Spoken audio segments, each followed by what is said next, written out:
Intelligence is a difficult thing to measure. While IQ tests have been heavily criticized over the last 30 years, society still sets much store by them. Health and education professionals' decisions about what placements and interventions are appropriate for disabled children are still informed by the child's IQ score, for example. This is paradoxical since if you can't speak or use your hands, it's impossible to do these tests. Severely disabled children score very poorly regardless of their ability. Even Stephen Hawking would have been categorized as severely intellectually disabled by this measure. A growing movement in special education and speech-language therapy has recently been urging practitioners to set aside test scores and presume competence in people with severe disabilities, meaning you assume an individual is competent in the absence of good evidence to the contrary. They point to growing signs that the abilities of some children have been grossly underestimated. Recent developments in Rett syndrome are a case in point. Rett is a severely disabling neurological condition which affects around 1 in 10,000 girls, and far fewer boys. Several new research papers have found that by testing the intelligence of Rett children in other ways than IQ tests, they turn out to be much more capable than previously believed. Rett and Wrong's babies with Rett syndrome appear to develop normally at first but start to regress at around 6 to 18 months.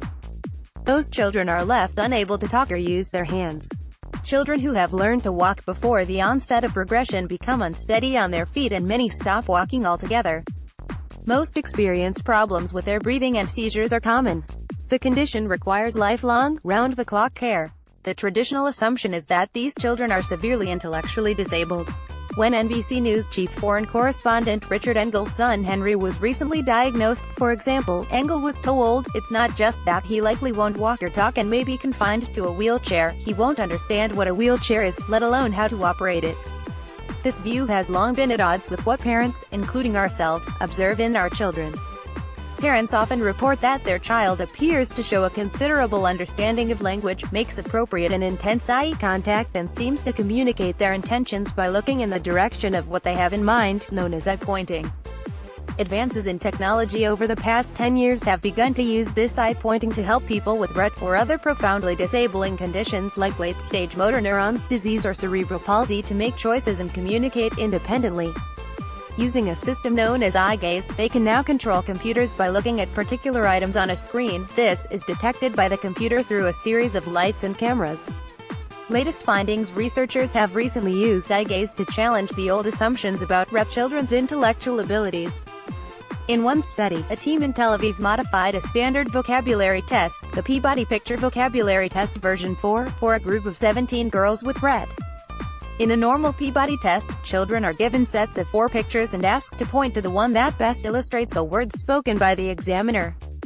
In the modified version, the 4 pictures were displayed on a computer screen and the children indicated their response by looking at them.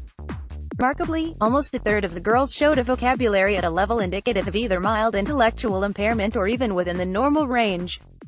A second U.S. study, researchers at the Boston Children's Hospital tested 47 girls with Rett using another standardized test of ability, the Mullen Scales of Early Learning, which tests children's developmental progress across the board. The girls performed predictably poorly on the fine motor and expressive language elements of the test. But again, using eye gaze, for the elements that assessed understanding, they showed a wide range of scores. While some showed severe impairment, others were well within the normal range. Children diagnosed with milder Rett syndrome and without a history of seizures typically performed better.